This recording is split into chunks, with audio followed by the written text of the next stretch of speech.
Hello दोस्तों, कैसे हैं आप लोग। उम्मीद करते हैं अच्छे होंगे। दोस्तों, इस वीडियो में इंपॉर्टेंट जीके जीएस क्वेश्चन देखने वाले हैं, तो आप लोग लास्ट तक जरूर बने रहिएगा। तो चलिए देखते हैं क्वेश्चन नंबर 43 से। कहता है निम्न में से कौन सी ठंडी महासागरीय धारा नहीं है। तो 43 का जो राइट आंसर होगा ये होगा सी ऑप्शन। तो देखिए क्यूरोसिया। कहता कैलिफोर्निया ओसियासियो एवं कनारी ठंडी जलधारा है, जबकि क्यूरोशियो जो है महासागरीय गर्म जलधारा है।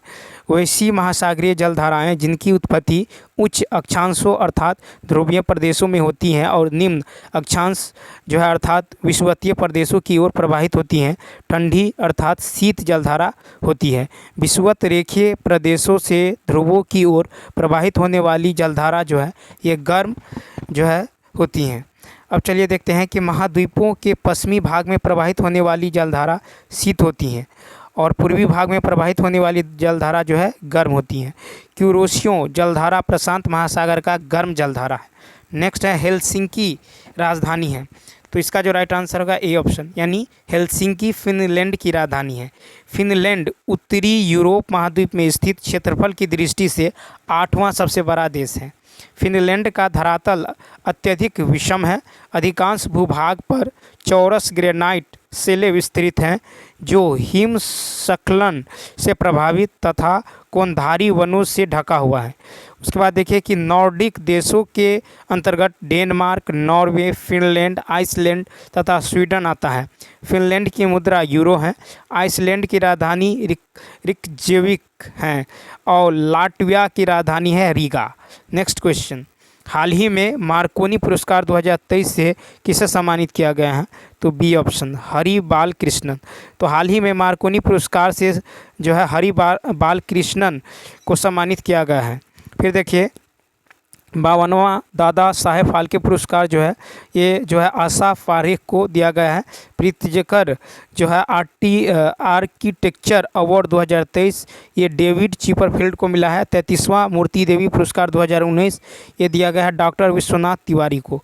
नेक्स्ट क्वेश्चन देखिए 46 है कि निम्नलिखित में से किसने सभी तीनों गोलमेज सम्मेलनों में जो है भाग लिया है। तो 46 का होगा B option, doctor B R Ambedkar. Doctor B R Ambedkar ने सभी तीनों गोलमेज सम्मेलनों में भाग लिया है। गांधी जी केवल द्वितीय गोलमेज सम्मेलन यानी लंदन में जो है भाग लिए थे। अब देखिए नेक्स्ट जो है कि इस सम्मेलन में कांग्रेस की ओर से एकमात्र प्रतिनिधि के रूप में गांधी जी गए थे। 5 मार्च 1931 ईस्वी को गांधी इरविन पैक्ट हुआ, ठीक है। उसके बाद देखिए डॉक्टर भीमराव अंबेडकर को लंदन में हुई तीनों गोलमेज सभाओं में अछूतों के प्रतिनिधि के रूप में बुलाया गया। नेक्स्ट है कि भारत का पहला परमाणु अनुसंधान रिएक्टर कौन सा है। 47 का होगा ए अप्सरा। भारत का पहला परमाणु अनुसंधान रिएक्टर अप्सरा था। डॉक्टर होमी जहांगीर भाभा की अध्यक्षता में 10 अगस्त 1948 को परमाणु ऊर्जा आयोग की स्थापना के साथ ही भारत में परमाणु ऊर्जा अनुसंधान की यात्रा शुरू हुई। ट्राम्बे महाराष्ट्र में स्थापित भाभा परमाणु अनुसंधान केंद्र यानी BARC बार्क परमाणु विज्ञान एवं संबंध क्षेत्र में कार्यरत देश का प्रमुख अनुसंधान केंद्र है। देखिए बार्क के अनुसंधान परमाणु रिएक्टर है Apsara, Cirus, Zerlina, Purnia first, Purnia second, Purnia third और ध्रुव। तो देखिए पूर्णिमा फर्स्ट, पूर्णिमा सेकेंड और पूर्णिमा थर्ड और ध्रुव है। क्वेश्चन नंबर 48 है कि मनुष्य को चंद्रमा पर ले जाने वाला अब तक का सबसे शक्तिशाली रॉकेट स्टारशिप किस कंपनी ने बनाया है। तो सी ऑप्शन, स्पेसएक्स। मनुष्य को चंद्रमा पर ले जाने वाला अब तक का सबसे शक्तिशाली rocket starship space x company ने बनाया है। स्पेस एक्स जो है एलोन मस्क की निजी अंतरिक्ष परिवहन सेवा कंपनी है। हाल ही में ट्विटर के लोगो से चिड़िया चिन्ह को हटाकर एक्स को नया लोगो के रूप में ट्विटर के मालिक एलोन मस्क ने लगाया। क्वेश्चन नंबर देखिए 49 है कि अगस्त 2023 में वित्त मंत्रालय की सिफारिश पर किस सरकारी तेल कंपनी को 13वां महारत्न कंपनी का दर्जा जो है दिया गया है। तो 49 का होगा बी ऑप्शन, यानी ऑयल इंडिया लिमिटेड। तो देखिए कि अगस्त 2023 में वित्त मंत्रालय की सिफारिश पर ऑयल इंडिया लिमिटेड सरकारी तेल कंपनी को भारत का 13वां महारत्न कंपनी का दर्जा दिया गया है। भारत के 13 महारत्न कंपनियां हैं: Bharat heavy electricals limited, Bharat petroleum corporation limited, coal India limited, gas authority of India limited, Hindustan oil corporation limited, राष्ट्रीय ताप विद्युत निगम, इंडियन ऑयल कॉरपोरेशन लिमिटेड, तेल और प्राकृतिक गैस निगम, power grid corporation of India, steel authority of India limited, power finance corporation, ग्रामीण विद्युतीकरण निगम, ऑयल इंडिया लिमिटेड। नेक्स्ट, राष्ट्रीय अंतरिक्ष दिवस कब मनाया जाता है? A option. तो राष्ट्रीय अंतरिक्ष दिवस 23 अगस्त को मनाया जाता है। राष्ट्रीय अंतरिक्ष दिवस 23 अगस्त को मनाया जाता है। 7 अगस्त को विश्व हस्तकरघा दिवस मनाया जाता है। 7 अगस्त को विश्व हस्तकरघा दिवस मनाया जाता है। विश्व जैव ईंधन दिवस 10 अगस्त को मनाया जाता है। अंतर्राष्ट्रीय युवा दिवस 12 अगस्त को मनाया जाता है और राष्ट्रीय युवा दिवस जो है 12 जनवरी को मनाया जाता है। विश्व मानवतावादी दिवस जो है ये 19 अगस्त को मनाया जाता है। राष्ट्रीय अंतरिक्ष दिवस 23 अगस्त को मनाया जाता है। राष्ट्रीय खेल दिवस 29 अगस्त को मनाया जाता है। राष्ट्रीय लघु उद्योग दिवस 30 अगस्त को मनाया जाता है। कब मनाया जाता है? 30 अगस्त को। नेक्स्ट क्वेश्चन कहता है कि 152 डिग्री फ़ारेनहाइट ... डिग्री सेल्सियस के बराबर होता है। तो देखिए, फ़ारेनहाइट को डिग्री सेल्सियस में कन्वर्ट जो है करना है। तो यहाँ पे होगा C/100 बराबर होता है F-32/180। ठीक है, तो याद रखना है कि फ़ारेनहाइट को सेल्सियस में कन्वर्ट करने के लिए फार्मूला है C/100 बराबर F-32/180। क्या है? C/100 बराबर F-32/180। तो देखिए यहाँ पे हो जाएगा, यानी C/100 बराबर F, तो यानी कितना है? 152 डिग्री फ़ारेनहाइट। तो 152 - 32 बट्टा में कितना होगा? 180। यानी ये होगा C/100 बराबर, ये होगा 12 में से 4 गया तो ये हो जाएगा आपको, देखिए 2, यहाँ पे है 32, 2 में से 2 गया 0, 5 में से 3 गया 2, यानी 120 बट्टा में कितना होगा? 180। तो एक 0 से एक 0 कट जाएगा, 4 तिया 3 से काट लेंगे, 3 चौका 12, 3 छक 18। फिर देखिए 2 दूनी 4, 2 तिया 6, यानी ये हो जाएगा आपको यानी 3C बराबर 200। ठीक है, 3C बराबर 200, तो C बराबर क्या होगा? 200 बट्टा में 3, यानी 3 छक 18, फिर 3 छक 18, यानी 66.67 डिग्री सेल्सियस। यानी इसका जो राइट आंसर होगा ए ऑप्शन। क्या होगा? A option. अब चलिए नेक्स्ट है कि पौधे के किस भाग को केसर के रूप में इस्तेमाल किया जाता है? तो 52 का होगा सी ऑप्शन, वर्तिका तथा वर्तिकाग्र। तो पौधे के वर्तिका तथा वर्तिकाग्र भाग को केसर के रूप में इस्तेमाल किया जाता है। केसर जम्मू कश्मीर में बहुतायत में मिलता है। विलो से क्रिकेट के बल्ले बनाए जाते हैं। शहतूत से हॉकी जो है स्टिक एवं क्रिकेट स्टंप्स बनाए जाते हैं। विश्व में केसर का सबसे बड़ा उत्पादक देश ईरान है। नेक्स्ट है कि निम्नलिखित में से कौन सा सबसे सशक्त स्कंदक है? तो 53 का होगा बी ऑप्शन, एल्युमिनियम क्लोराइड। तो देखिए एल्युमिनियम क्लोराइड AlCl3 सबसे सशक्त जो है स्कंदक है। जिंक क्लोराइड ZnCl2 एक अकार्बनिक यौगिक है जिसका प्रयोग लकड़ी की वस्तुओं को कीड़ों से बचाने के लिए किया जाता है। बेरियम का उपयोग चीनी को साफ करने के लिए किया जाता है। मैग्नीशियम सल्फेट जो है मैग्नीशियम की कमी वाले रोगियों और चोट के मामले में उपयोग किया जाता है। धोवन सोडा का रासायनिक सूत्र Na2CO3 × 10H2O होता है। क्वेश्चन नंबर देखिए नेक्स्ट। देखिए नेक्स्ट है कि 15 ओम का प्रभावी प्रतिरोध प्राप्त करने के लिए 8 ओम और 20 ओम के दो प्रतिरोधी को समांतर क्रम में जोड़ा गया तो 4 ओम का मान कितना होगा?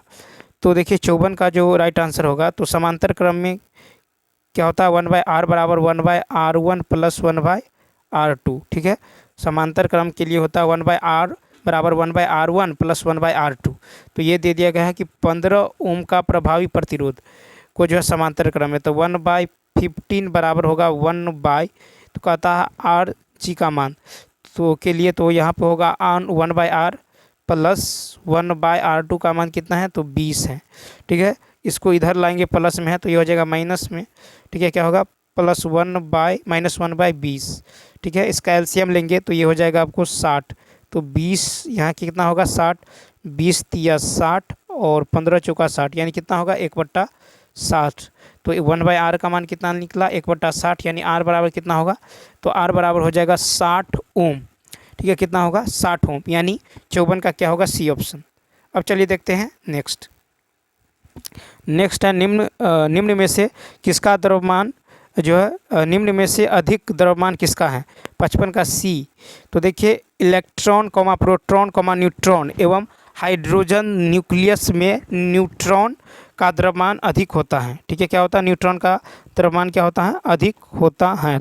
ठीक है, और देखिए 1 मोल बराबर होता है एक एवोगाड्रो संख्या, यानी 6.022 इंटू 10⁻23 अणु या परमाणु या आयन। नेक्स्ट क्वेश्चन कहता है खाली स्थान एक ऐसी प्रक्रिया है जिसमें दो निकटम जो फिटिंग भागों को एक फिलर सामग्री का उपयोग करके जोड़ा जाता है, जिसे उछलनांक से ऊपर गर्म किया जाता है और केशिका जो है क्रिया द्वारा अंतराल में वितरित किया जाता है। तो 56 का होगा सी, यानी टांकना। ठीक है, टांकना एक ऐसी प्रक्रिया है जिसमें दो निकटतम भागों को एक फिलर सामग्री का उपयोग करके जोड़ा जाता है।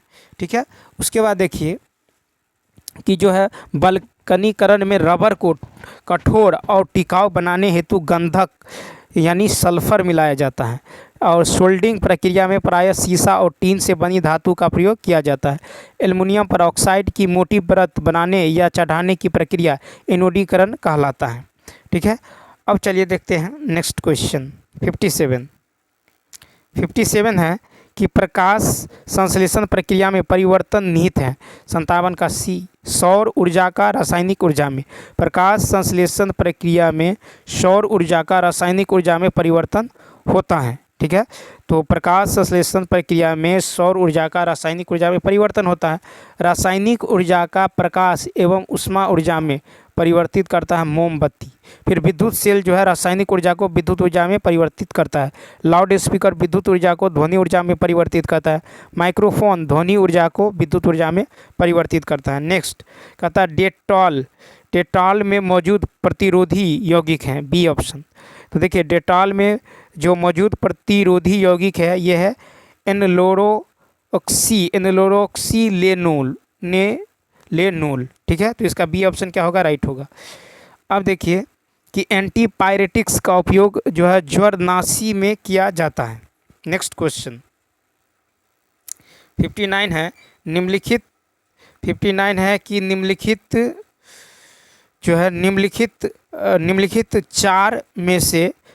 चार में से 3 स्तनपायी के उदाहरण है और इस प्रकार जो है एक समूह बनाते हैं। कौन सा इस समूह से संबंधित नहीं है। 59 का होगा ए, पेंगुइन। तो देखिए पेंगुइन जो है स्तनपायी नहीं है। स्तनपायी गर्म खून वाले जंतु हैं जो अपने बच्चों को जन्म देते हैं। स्तनपायी भी अंडे दे सकते हैं। इन्हें विविपेरस कहा जाता है। स्तनपायी का हृदय 4 कक्षीय होता है। स्तनपायी फेफड़े के माध्यम से सांस लेते हैं। ठीक है, और फ्लाइंग फॉक्स यानी चमगादड़ और कंगारू दोनों स्तनपायी वर्ग से संबंधित हैं। अब देखिए क्वेश्चन नंबर जो है 60।